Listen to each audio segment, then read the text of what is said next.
Amin. Tepuk tangan buat Tuhan Yesus. Silakan duduk sekali. Shalom. Ya, apa kabar saudara? Ya, puji Tuhan ya, luar biasa. Ya. Saya mengucapkan terima kasih pada kesempatan hari ini diberikan waktu untuk menyampaikan firman Tuhan. Nah, firman Tuhan pada pagi hari ini berjudul The Persistent, The Power of Persistent. Apa judulnya? The Power of Persistent. Kuasa atau kekuatan dari kegigihan. Persisten itu gigih. Nah, ini diambil dari satu perikop tentang persistent widow, tentang janda yang teguh ya. Di Lukas pasal 18 ayat 1 sampai 8 itu judulnya perumpamaan tentang hakim yang tidak benar. Apa judulnya? Perumpamaan tentang hakim yang tidak benar. Tapi ada satu terjemahan New English Translation itu memberi judul Prayer and the Parable of the Persistent Widow. Doa dan perumpamaan tentang janda yang persisten, janda yang gigih. Makanya judulnya saya ambil menjadi The Power of Persistent. Siapa yang punya kekuatan kegigihan ini? Ya, tentunya kalau lihat judul perikopnya, janda ini. Ya, janda ini mempunyai kegigihan yang luar biasa. Nah, untuk apa kegigihan yang luar biasa itu harus kita miliki? Untuk apa?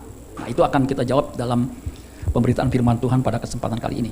Lukas pasal 18 ayat 1 sampai 8. Nah, saya sudah buatkan ayatnya di PowerPoint. Dikatakan begini. Nah, saudara bisa perhatikan di situ ya. Lukas 18 ayat 1, Yesus mengatakan suatu perumpamaan kepada mereka untuk menegaskan. Untuk apa? Jadi perumpamaan yang Yesus nanti sampaikan tujuannya untuk menegaskan bahwa mereka ini murid-murid harus selalu berdoa dengan tidak jemu-jemu. Jadi perumpamaan yang Yesus nanti ungkapkan tujuannya untuk menegaskan. Doa itu harus selalu dengan tidak jemu-jemu. Ya. Kalau NIV memberi terjemahan begini, then Jesus told his disciples. Yesus memberitahu murid-muridnya a parable, suatu perumpamaan to show them, untuk menunjukkan kepada mereka that they should, perhatikan, that they should always pray and not give up. Always apa?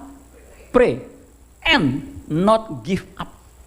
Jadi berdoa ya, tadi kan tidak jemu-jemu, saya lebih suka terjemahan NIV, not give up atau never give up.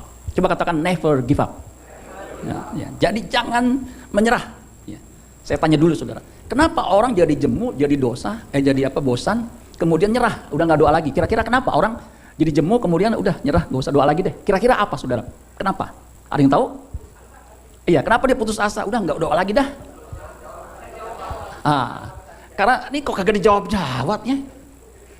Dulu perasaan jadi Kristen, kalau kita doa dikit langsung dijawab. Cecep nemplok aja kita doakan, dalam nama Yesus jatuh, dia jatuh. Sekarang kenapa begini ya? Nah, kita jadi bosen, udah berhenti dah. Nah, melalui perikop yang kita baca ini, ada perumpamannya. Katanya siapa? Kata Yesus, karena dia yang mau menegaskan.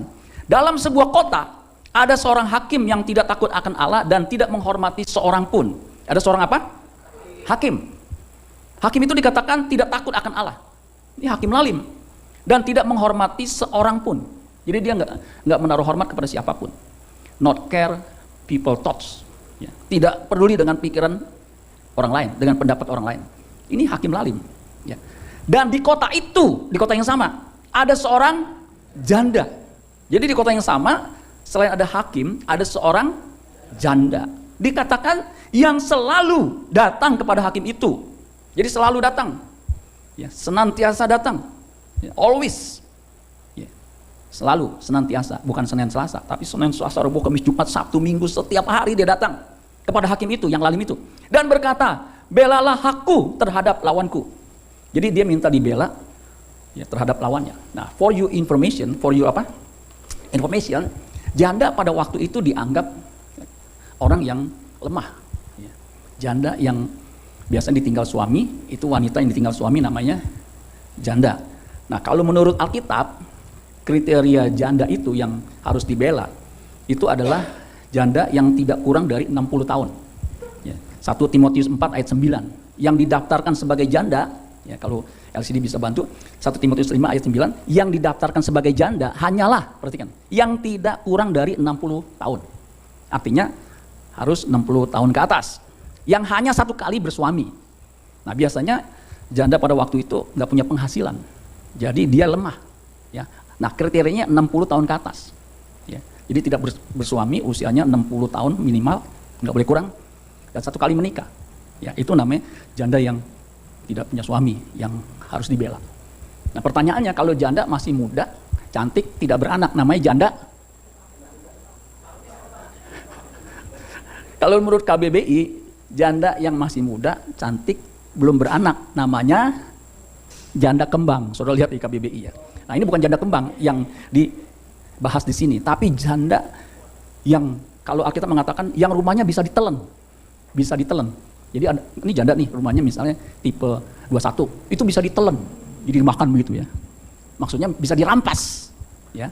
Di Markus 12 ayat 40, terjemahan Alkitab yang terbuka, mereka merampas rumah-rumah para janda. Nah itu janda yang lemah ini, yang dirampas itu saudara. Ya. Nah saudara, kemungkinan ya, kisah ini betul-betul terjadi. Jadi ada janda yang rumahnya dirampas, dia datang pada hakim, minta dibela, jangan sampai rumahnya diambil orang. Ya. Nah konteksnya kurang lebih seperti itu. Dia minta, sebab siapa lagi yang bisa membela dia? Tapi yang dia datangi adalah hakim yang lalim. Ya, kalau hakimnya lalim, di pengadilan yang kita harusnya dapat keadilan, tidak ada keadilan. Kita kan cari keadilan, mencari keadilan di mana? Di pengadilan, betul nggak? Tapi kalau hakimnya lalim, apalagi pemerintahnya lalim, kita mencari keadilan, kita nggak dapat keadilan. Sebab apa? Keadilan harus dibeli, belinya mahal. Makanya tidak heran, para hakim di rumahnya ditemukan duit 1 triliun. Saudara pernah lihat uang cash 1 triliun? Belum pernah? Belum pernah? Sama, saya juga belum. Nah, itu datang ke pengadilan, tapi yang didapat bukan keadilan. Itu betul tuh, Amsal bilang apa pengkhotbah. Di pengadilan tidak ada keadilan. Nah, kita lanjutkan tadi ayat selanjutnya. Jadi hakim ini datang ya. Ayat 4. Makanya tadi dikatakan belalah hakku terhadap lawanku. Minta dibela ya. Ayat 4. Beberapa waktu lamanya hakim itu menolak. Kenapa menolak? Hakim lalim, enggak ada uangnya, enggak ada untungnya, gue bela dia. Tetapi kemudian ia berkata dalam hatinya, dalam apa? Nah, saudara, orang berkata dalam hati, saudara tahu nggak? Nggak ada yang tahu. Nih saya lagi ngomong dalam hati. Saudara tahu nggak? Kira-kira saya ngomong apa?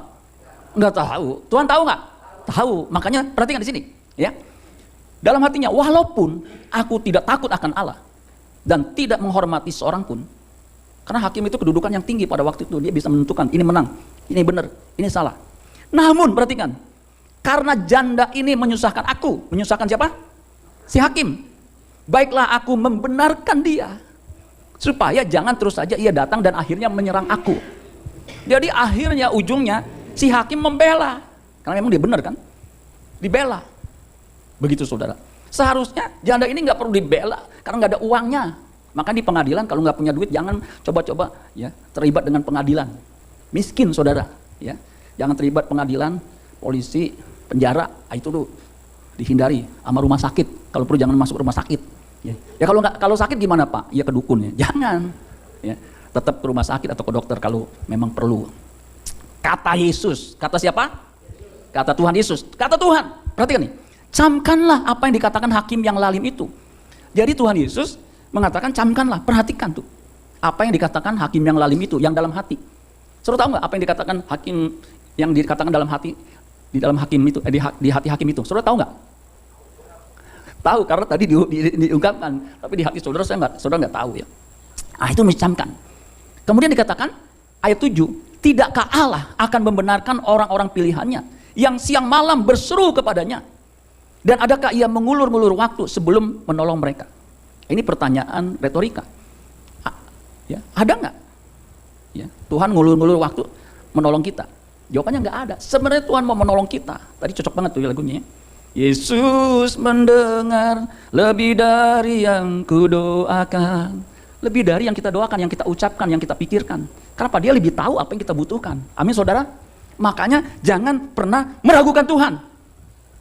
Apalagi tidak menghormati Tuhan. Ya, ada satu tayangan ya, konten yang mengatakan Tuhan itu tidak perlu hadir. Tuhan itu tidak penting dalam hidup kita. Yang penting kita berbuat baik. Waktu saya dengar gitu, saya jujur tersinggung. Tuhan dianggap nggak penting. Padahal yang menciptakan kita itu Tuhan. Betul nggak saudara sekalian? Kalau ada seorang pejabat yang berkuasa di daerah itu, ya, kemudian ada sekelompok orang bisik-bisik sambil bersuara cukup ya terdengar walaupun bisik-bisik.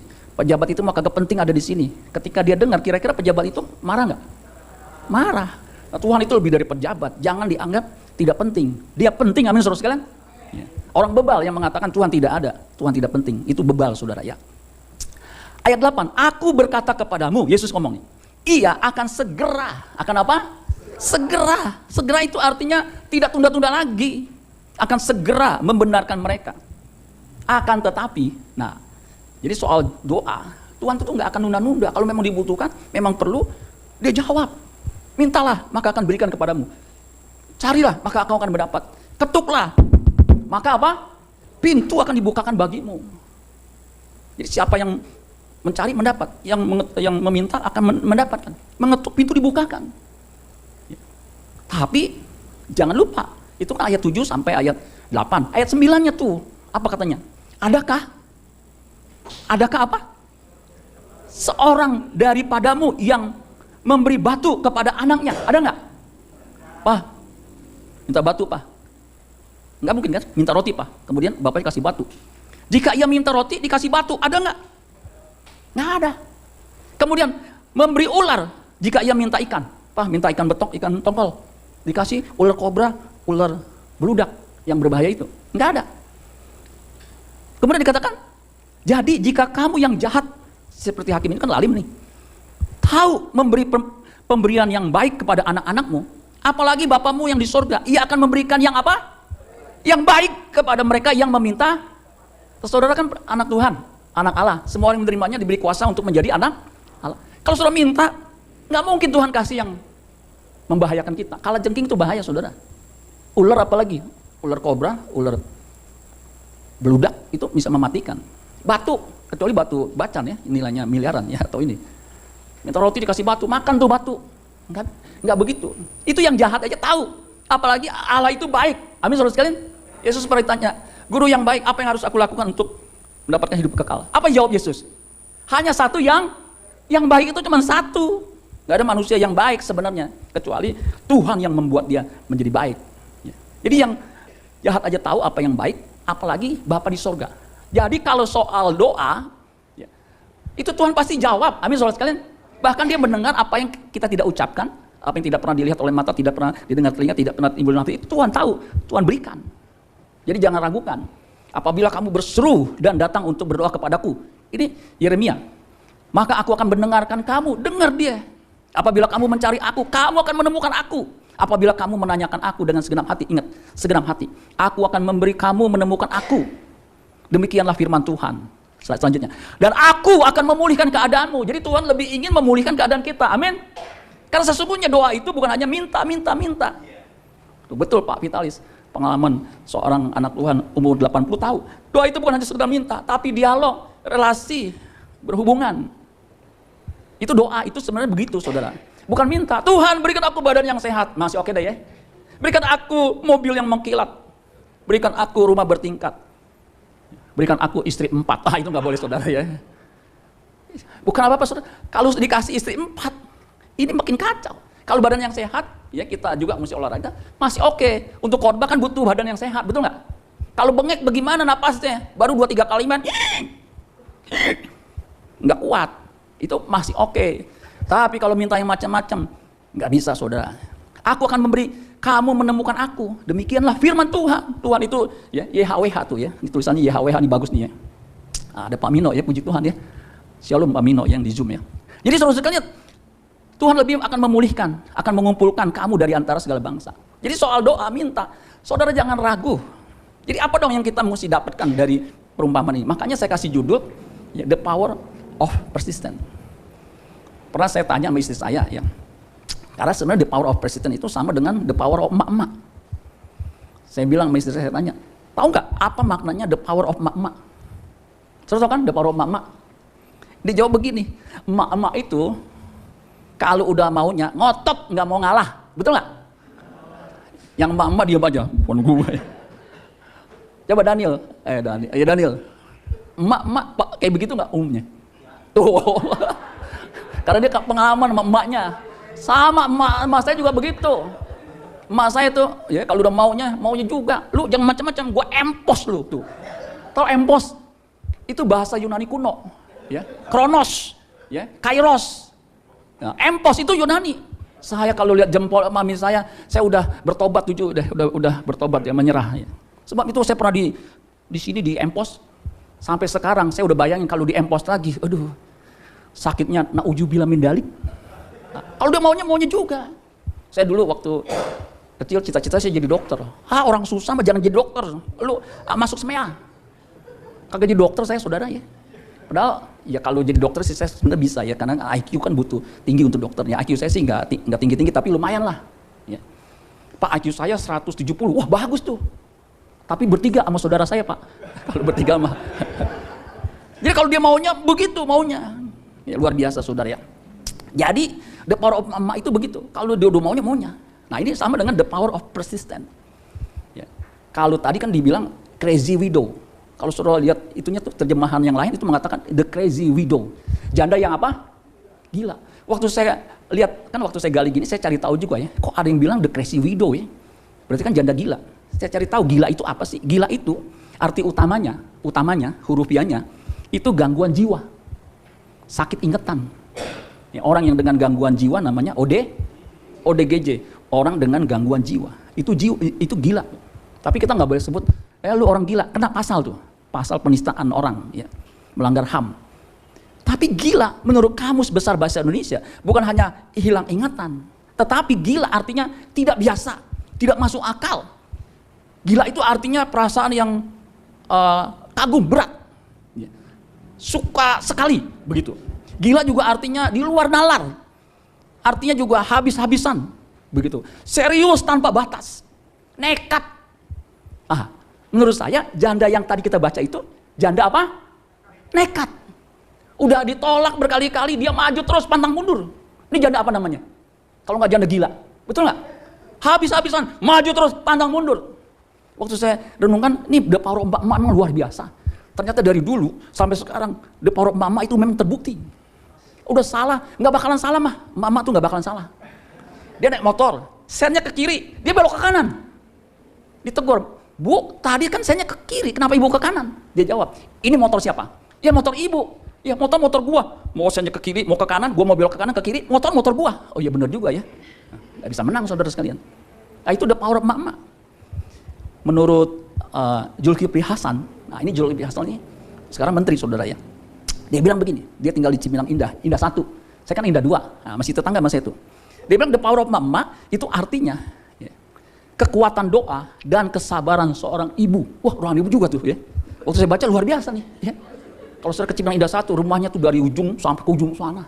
Depan belakang bentuk U. Wah, luar biasa ya. Nah, itu menurut dia tuh kekuatan doa. Jangan-jangan dia baca di kitab nih. Dan kesabaran seorang ibu. Sabar tekun itu seorang ibu. Waktu saya renungkan ini, saya teringat dengan seorang wanita yang menurut saya gila tanda kutip ya. Itu di Matius 15 ayat 21. Ini saya bacakan ya. Ini waktu saya baca ini mirip banget nih 11-12 nih sama janda gila yang tadi tuh ya. Maksudnya sama janda yang persisten tadi tuh. Ini saya baca ya. Matius 15 ayat yang ke-21. Dikatakan gini. Perumpamaan tentang orang Kanaan yang wanita Kanaan yang tidak percaya. Yesus pergi dari situ dan menyingkir ke daerah Tirus, bisa dicari kalau ketemu ya. Matius 15 ayat 21. Dan Sidon. Lalu datanglah seorang perempuan. Nih. Saya nggak tahu dia janda apa bukan ya. Perempuan Kanaan dari daerah itu dan berteriak, "Kasihanilah aku, ya Tuhan." Nah, saya baca di sini biar sama ya. "Kasihanilah aku, ya Tuhan, anak Daud, karena anakku perempuan kerasukan setan dan sangat apa? Menderita." Kalau seorang ibu anaknya menderita, itu lebih baik dia yang sakit dah daripada anaknya. Jawab Yesus ayat 23. Tetapi Yesus sama sekali tidak menjawabnya. Kalau sama sekali tidak menjawabnya, dia jawab nggak? Dihiraukan. Lalu murid-muridnya datang dan meminta kepadanya, "Suruhlah dia pergi." Ia mengikuti kita dengan berteriak. Teriak-teriak. Orang gila kan umumnya begitu, teriak-teriak, betul nggak? Kalau suruh baca, orang gila juga rasa itu teriak-teriak. Ya. Nah, jadi dia perilakunya karena anaknya sakit, dia sampai begitu. Jawab Yesus, "Aku diutus hanya kepada domba-domba yang hilang dari umat Israel." Dia bilang, "Saya ini nggak bisa melayani kamu. Saya ini hanya untuk umat Israel." Dia kan orang Kanaan, orang kafir. Tetapi perempuan itu mendekat dan menyembah dia. Jadi walaupun udah diusir, udah tidak dihiraukan, mendekat, menyembah dia sambil berkata, Tuhan tolonglah aku. Jadi walaupun gak ditolong, dia datang terus, deketin terus. Tetapi Yesus menjawab, tidak patut mengambil roti yang disediakan bagi anak-anak dan melemparkannya kepada anjing. Dibilang, lu anjing, gak patut terima pertolongan. Saudara, kira-kira kalau dibilang anjing, kamu gak? Ada seorang ayah, anaknya ngadu, Pak, masa rambut aku dibilang pudel. Dia samperin sama bawa teman-temannya, pegawai-pegawainya, puluhan. Mana yang bilang anak gua anjing? Sujud, gonggong. Tuh, dia ngamuk, saudara ya. Tapi urusannya dipanjang, saudara ya. Ayatnya nggak ada, saudara ya. Suruh baca di medsos ya. Nih, nggak patut. Ya, untuk anjing nggak patut. Masa lo? Berarti dia lebih daripada anjing. Tapi perempuan Kanaan ini nggak baperan kayak bapaknya itu tuh yang namanya Ive itu ya. Iya, mau P, nggak tahu namanya siapa ya. Dia enggak tuh. Kata perempuan itu, benar Tuhan. Benar Tuhan, saya ini lebih daripada anjing. Namun anjing itu makan remah-remah yang jatuh dari meja tuannya. Artinya apapun, sedikit apapun, nggak masalah. Yang penting Tuhan mengulurkan tangan. Maka Yesus menjawab dan berkata kepadanya. Jadi Yesus aja nyerah sama emak-emak. Saudara bayangin nggak? Mikir nggak? Saya bilang, hebat nih, the power of emak-emak nih. Nyerah akhirnya. Tadi kan dia bilang, gua nih Nabi Israel. Ini kan bukan, pertolongan ini bukan buat ini, bukan buat anjing. Tuh saudara, Yesus sampai bilang, hai ibu, besar kali imanmu itu, macam mana pula kau ini? Itu jawaban kalau nabinya orang Batak. Ibu, hai ibu besar imanmu, maka jadilah kepadamu seperti yang kau kehendaki. Dan Alkitab menjawab, dan seketika itu juga. Dan apa? Seketika itu juga anaknya sembuh. Itu betul-betul luar biasa tuh mama. Tepuk tangan buat mama. Luar biasa nggak saudara? Mama. Makanya waktu saya baca gini, aduh. Makanya mama jangan dilawan. Dan emak lu jangan dilawan, kurang ajar. Jangan dilawan mama. Saya paling takut sama mami saya. Saya takut gitu. Karena apa? Kalau papi saya masih berani. Ya. Tapi papi saya walaupun ya kepala rumah tangga, dia nggak pernah mukul mami saya, nggak pernah. Tahu nggak kenapa? Karena mami saya lebih galak. Belum dipukul apa lu? Apa lu, saudara ya? Dia nggak berani mukul. Belum dipukul apa lu, saudara ya?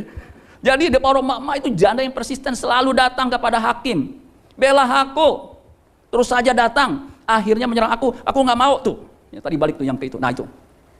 Jadi saudara sekalian, kita perlu nih the power of persistence ini. Amin saudara sekalian. Artinya sebenarnya the power of persistence itu untuk apa? Untuk kita memiliki iman di mana nanti kalau Yesus datang kedua kalinya, iman itu tetap teguh. Amin saudara sekalian. Karena iman itu sebenarnya rapuh kalau nggak dijaga, nggak dipelihara dengan kuat. Sebab apa? Iblis datang untuk mencuri, ya, apalagi itu?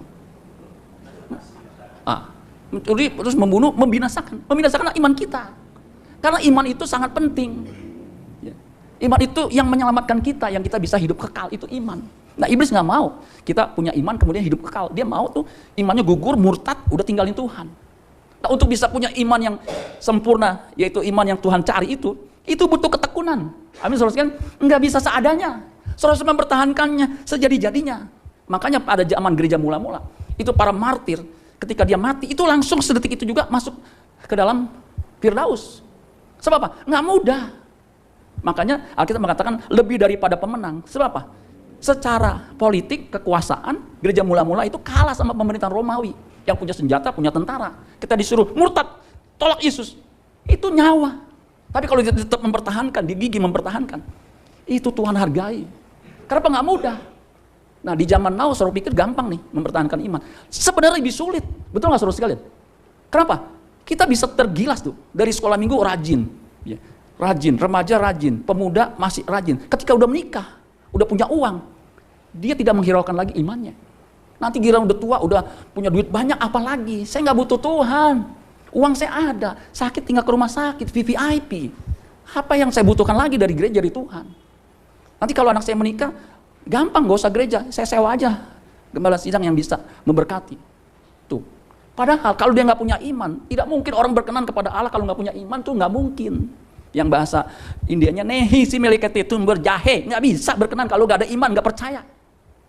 Makanya kita harus tekun supaya kita punya iman di bumi ini ketika Yesus datang. Amin saudara sekalian. Pastornya masih hebat nih, ibadah. Ya. On site ya, walaupun ada yang melalui online, masih tekun. Sebab kalau ibadah, apalagi adem kayak begini, pendetanya ngomongnya monoton, saudara.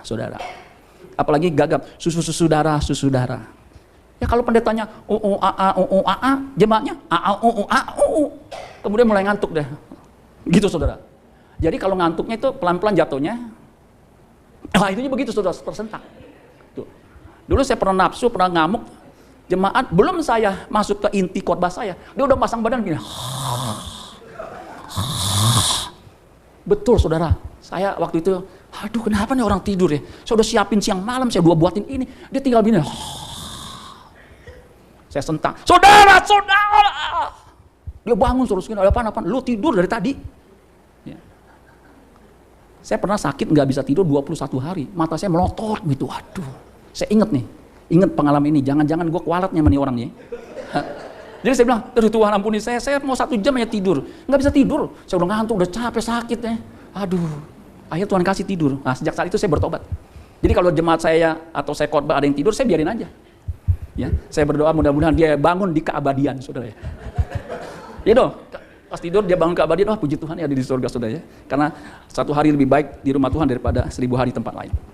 Jadi kita harus gila-gilaan. Kalau saudara baca Ibrani pasal 12 ayat 1, karena kita mempunyai banyak saksi bagaikan awan yang mengelilingi kita, marilah kita menanggalkan semua beban dan dosa. Menanggalkan beban dan dosa itu nggak mudah. Karena dosa itu, kodrat dosa itu ada melekat kita, melekat di dalam diri kita, itu sejak kita lahir, itu kodrat dosa melekat. Karena manusia punya kecenderungan untuk berbuat dosa. Itu begitu merintangi kita. Dan berlomba dengan tekun dalam perlombaan yang diwajibkan bagi kita. Apa perlombaan yang diwajibkan? Artinya saudaramu harus ikut. Nggak peduli mau pendeta, mau jemaat. Ini wajib nih, ikut perlombaan. Ikutnya harus tekun. Marilah kita melakukannya dengan mata yang tertuju kepada Yesus yang memimpin kita dalam iman. Jadi Yesus itu punya iman yang kita harus contoh, iman yang sempurna. Yang membawa iman kita itu kepada kesempurnaan. Jadi target yang Tuhan cari ketika dia datang itu iman yang sempurna ini, yang seperti dia, yang tekun memikul salib ganti sukacita yang disediakan bagi dia, yang sekarang duduk di sebelah kanan tahta Allah. Jadi saudara sekalian, kita mesti gigih, punya kekuatan, kuasa untuk bisa memiliki iman yang sempurna. Karena itu harta abadi kita.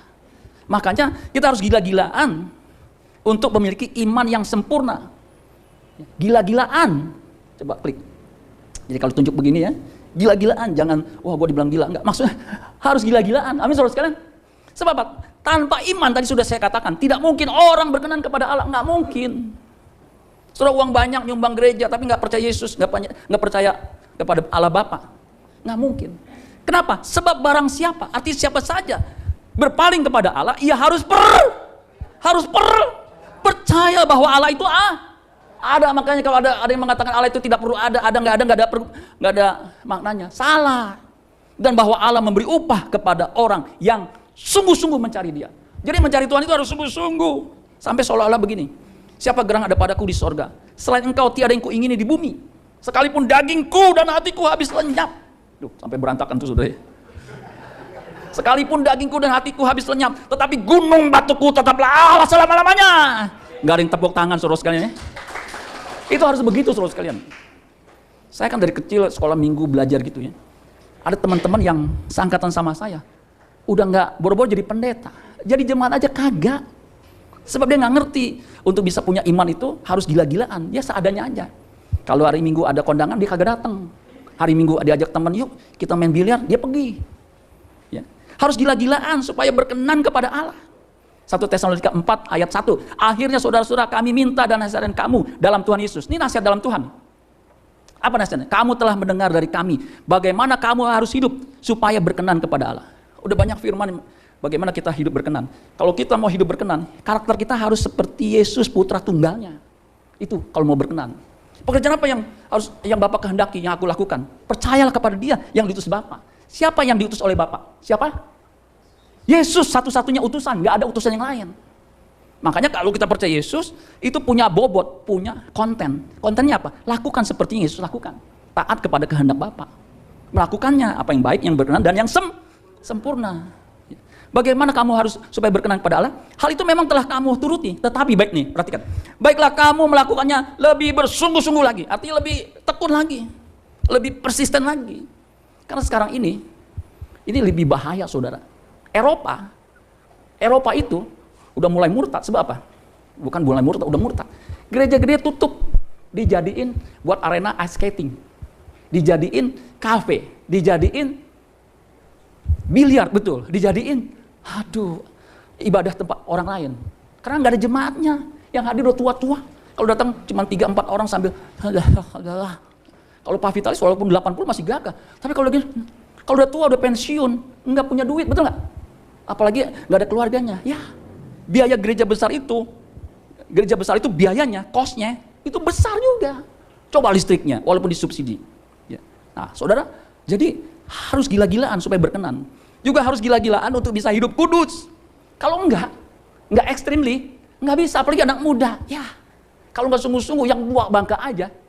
Sekarang ini saudara bisa jatuh dalam dosa. Mudah sekali. Ya.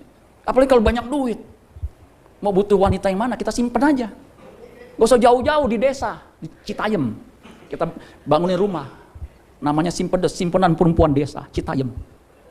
Kalau punya duit lebih banyak lagi, kita simpen di kota. Namanya Simaskot, simpenan Amoy, satu kota. Bagaimana bisa hidup kudus? Istrinya ditinggalin.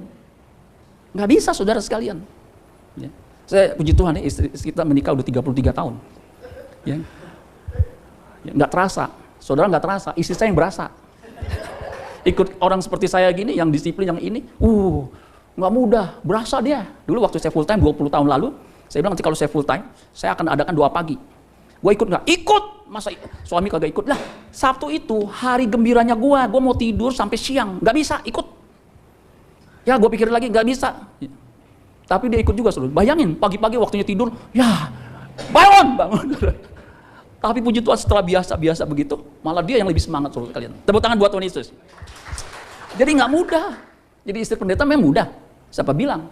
Ya. Jadi lansia aja nggak mudah, ya apalagi jadi istri pendeta, saudara ya. Jadi saudara harus tekun, amin, hidup kudus. Tadi dijelaskan 1 Tesalonika 4 ayat 7 sampai 10. Allah memanggil kita bukan untuk melakukan apa yang benar, apa yang cemar. Ini panggilan Tuhan, ini berlaku buat semua. Melainkan apa yang kudus. Ini panggilan semua orang Kristen, bukan hanya pendeta, itu targetnya ditempatkan kudus. Jadi jangan saudara pikir panggilan kita sebagai hamba Tuhan, ya itu mah pendeta-pendeta aja. Hidup kita mah mau amburadul nggak masalah. Jangan saudara berpikir begini, gue mah yang penting udah percaya Yesus. Mau kelakuan gue seperti apapun, kalau gue percaya Yesus, gue pasti mati masuk surga. Menurut saudara benar nggak begini? Udah dibaptis dalam nama Bapa, Anak, dan Roh Kudus, namanya ditambahin. Misalnya jadi Yohanes. Jadi Kristen, dapat sertifikat. Kemudian dia masih hidup yang lama. Kira-kira orang seperti ini masih punya simpenan emas masih mending, simpenan yang lain. Kemudian masih korupsi. Kira-kira maling seperti ini mati masuk surga? Nggak bisa. Jangan sok pede, darah Yesus menutupi. Tuhan tidak melihat dosa kita. Iya, Tuhan tidak melihat dosa lagi kalau kita sudah minta ampun. Tapi kalau masih dilakukan, di surga nggak ada orang yang kagak beres otaknya, nggak ada. Pasti orang yang kudus, amin. Nah, untuk bisa hidup kudus, tidak mudah. Coba bilang, tidak mudah untuk hidup kudus. Bilang kiri kanan saudara. Tidak mudah. Bilang, kamu harus kudus. Balas, jangan ngurusin orang, urus diri sendiri. Karena hidup kudus itu pribadi. Karena itu siapa yang menolak hidup kudus, bukan menolak manusia, melainkan menolak Allah, menolak anugerah, itu nggak ada harapan. Yang telah memberikan juga rohnya yang kudus kepada kamu. Jadi waktu kita percaya Yesus, sebenarnya Efesus 1 ayat 13, itu roh kudus dimeteraikan, tinggal dalam diri kita. Ayat 10, tetapi kami menasihatkan kamu, saudara-saudara, supaya kamu lebih bersungguh-sungguh lagi melakukannya. Apalagi di zaman now, mesti lebih gigih lagi. Amin, saudara sekalian. Kalau perlu sampai mencucurkan darah, sampai maksudnya udah habisannya, Tuhan, saya nggak bisa hidup kudus, gimana Tuhan? Bisa. Amin, saudara sekalian. Memang kalau di luar Tuhan nggak bisa. Di luar aku, kamu tidak dapat berbuat apa-apa. You do nothing without me. Itu jelas. Makanya harus ada dalam Tuhan. Baru bisa, saudara sekalian. Harus hidup kudus. Itu targetnya. Harus gila-gilaan. Yang terakhir, harus gila-gilaan kalau kita mau masuk dalam kerajaan surga. Kita ini sudah didegradasi kekristenannya, ajarannya, doktrinnya. Nanti Tuhan menudungi, nggak usah berjuang. Salah itu. Saya dulu bukan menggemari sih, suka tuh dengan teologi kemakmuran, hyper grace. Karena enak juga ya. Meski berbuat dosa nanti mati masuk surga. Mantap nih kayak begini. Itu salah besar. Sesat itu. Bahkan ajaran seperti itu ajaran dari api neraka, dari sumber neraka. yang bisa membawa orang kepada kebinasaan. Saudara, masuk neraka itu bukan sehari 2 hari, seminggu 2 minggu, sebulan 2 bulan, setahun 2 tahun. Tapi selama-lamanya. Itu ada tuh yang sama, dia bilang, saya nggak peduli mau masuk surga, mau masuk neraka. Dia belum tahu. Masuk neraka itu, aduh. Saya kan belum lama ya, sakit ini nih, trigger finger. Jadi kalau diginin kaku, jadi mesti diginin, sakitnya luar biasa. Udah seminggu, 2 minggu, 3 minggu. Istri saya kenapa nih sakit? Saya kan main gitar nggak bisa jadinya. Aduh. Ada teman bilang, nanti ke Carolus aja nih, dokternya ini. Akhirnya singkat cerita saya ke Carolus. Bukan jalur BPJS, jalur umum aja yang pribadi. Singkat cerita pas datang, ya nggak lama kemudian saya dipanggil. Kemudian, Pak ini namanya trigger finger, suntik aja ya. Saya pikir suntik nggak sakit. Ya, saya udah biasa suntik, malah saya liatin tuh darah saya diambil ya. Kan udah sering waktu itu tes darah begitu ya. Ya sakit dikit deh Pak. Saya pikir sakit dikit kayak gigit semut, betul nggak? Jadi saya gini aja pede. Pas jarumnya masuk, saya kalau bayangin sakitnya na'udzubillah min dzalik. Saya tanya, kok dokter begitu sakit? Iya Pak, itu tendon, itu sensitif. Kalau kena saya sakitnya na'udzubillah. Ya Bapak kagak bono, dokter nggak ngomong dari tadi. So bisa bayangin, neraka itu sakitnya lebih daripada itu. Karena saya pendeta, itu dok, bagaimana kalau Yesus disalib pakai pakunya besar? Nah itu katanya. Ini di sini lagi, di sini banyak urat yang sensitif. Makanya nggak heran tuh di film ketika Yesus disalib, pakunya di sini, itu biarpun dia betul-betul di dalam Tuhan, kesalehannya luar biasa. Ketika paku nancep, apa yang dia katakan? Asik, nggak sakit, bukan. Sakit. Itu neraka tuh. Retak gigi itu gambarannya tuh ketika Yesus disalib itu ditimpakan kepada dia. Makanya jangan remehkan. Kita makanya harus berjuang. Berjuang tuh bukan berarti dengan kekuatan sendiri. Kalau Yesus nggak mati di kayu salib, kita semua meluncur masuk neraka. Tapi karena Yesus mati di kayu salib, kita diberikan potensi, kekuatan untuk berjuang masuk dalam kerajaan surga. Makanya di Lukas pasal 13 ayat 23, dan ada seorang yang berkata kepadanya, Tuhan, sedikit saja ke orang yang diselamatkan? Jadi pertanyaan ini yang ditanyakan kuantitas, jumlah, dikit nggak? Ya. Misal saya habis kebaktian, anak saya nanya, tadi yang kebaktian di rumah Ngiyamah banyak nggak? Saya bilang lumayan. Berapa? Ya kurang lebih 30-40. Banyak apa dikit? Ya hitung sendiri dah ya. Nah. Kalau ini waktu ditanya, Tuhan sedikit saja ke orang yang diselamatkan? Jawab Yesus kepada orang-orang di situ. Berjuanglah untuk masuk melalui pintu yang sesak itu. Jadi harus berjuang, harus tekun. Kenapa mesti begitu? Sebab aku berkata kepadamu. Nih, kenapa mesti berjuang? Banyak orang akan berusaha untuk masuk, tetapi tidak akan dapat. Jadi kalau hanya sekedar aja, nggak bisa. Karena kuasa iblis itu mau menyeret kita. Dunia ini akan menarik kita. Makanya siapa yang bertahan sampai akhirnya, sampai kesudahannya akan selamat. Amin, saudara sekalian. Jadi tekun, di ibadah nih harus tekun. Jangan saudara habis ibadah nggak disalamin sama gembala, nggak disalamin sama pengerja. Saudara minggu depannya ngambek. Kenapa nggak gereja? Enggak. Kenapa nggak gereja? Enggak. Selik punya selik, ternyata gembalanya waktu salamin sedikit melengos. Cuman 45 derajat gitu, bukan derajat Celcius ya, gitu. Baper. Gua salaman diplengosin, baru diplengosin. Nggak disalamin aja tetap maju terus, amin. Jangan sampai, ya ada yang ngadu sama saya. Kenapa itu dia nggak datang? Ya dulu rajin. Ibu gembala mau salaman gini, dia melengos begini. Gua dicuekin, emang gua apaan? Dia nggak tahu. Dia kagak datang lagi. Saya bilang, aduh, mungkin bisa aja ya, nggak sengaja, betul nggak? Bagaimana nggak sengaja? Bagaimana nggak sengaja? Orang saya di depan matanya dia begini. Ya mungkin sengaja kali ya, lu jelek sih ya. Nggak tahu deh pokoknya. Sampai kagak datang lagi. Jangan, rugi tuh. Amin, saudara sekalian. Mau diplengosin, mau dicuekin, maju terus pantang mundur, amin. Seperti janda ini nih. Ya, seperti, boleh tepuk tangan. Karena yang berjuang yang akan masuk dalam kerajaan sorga. Ini ayat terakhir, saudara sekalian ya. Ayat terakhirnya ya, karena waktunya udah mau habis ya. Nah, harus gila-gilaan masuk dalam kerajaan surga. Karena itu saudara-saudaraku, berusahalah sungguh-sungguh. 2 Petrus 1 ayat 10. Supaya panggilan dan pilihanmu makin teguh. Jadi serius, persisten, gigih. Sebab jikalau kamu melakukannya, kamu tidak akan pernah tersandung. Jadi nggak akan sampai jatuh kemudian binasa. Kalau udah sungguh-sungguh, kalau kita jatuh pun Tuhan tolong. Ayat 11 terakhir. Dengan demikian, kalau kita udah sungguh-sungguh, serius, babak belur, hancur lebur, ya. Dengan demikian, kepada kamu akan dikaruniakan apa? Dikaruniakan apa? Hak penuh. Hak penuh itu maksudnya, saudara bisa menggunakannya untuk memasuki kerajaan kekal, yaitu kerajaan Tuhan dan Juru Selamat kita, Yesus Kristus. Hak penuh artinya betul-betul kita bisa menikmati. Kalau saudara beli rumah, udah selesai lunas dibayar, saudara dikasih kunci, artinya sertifikat atas nama saudara punya hak penuh nggak untuk tinggalin rumah itu? Iya. Yesus sudah mati di kayu salib, tetelestai, sudah selesai. Saudara berjuang untuk masuk dalam kerajaannya. Saudara diberi kasih hak penuh, ini anakku, masuk nikmati tuh rumah Bapa di sorga. Saudara bisa masuk nggak? Masuk dengan pede, gitu saudara sekalian. Nah, selama kita hidup di bumi, itulah perjuangan kita satu-satunya. Bagaimana kita bisa berkenan kepada Allah Bapa di sorga. Amin buat firman.